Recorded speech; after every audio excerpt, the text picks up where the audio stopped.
ये एक चमगादड़ था जिसका नाम बबलू था। बबलू हमेशा रात को जागता और दिन में सोता था।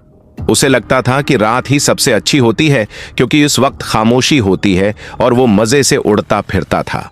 एक दिन बबलू ने देखा कि सब जानवर दिन में जागते हैं।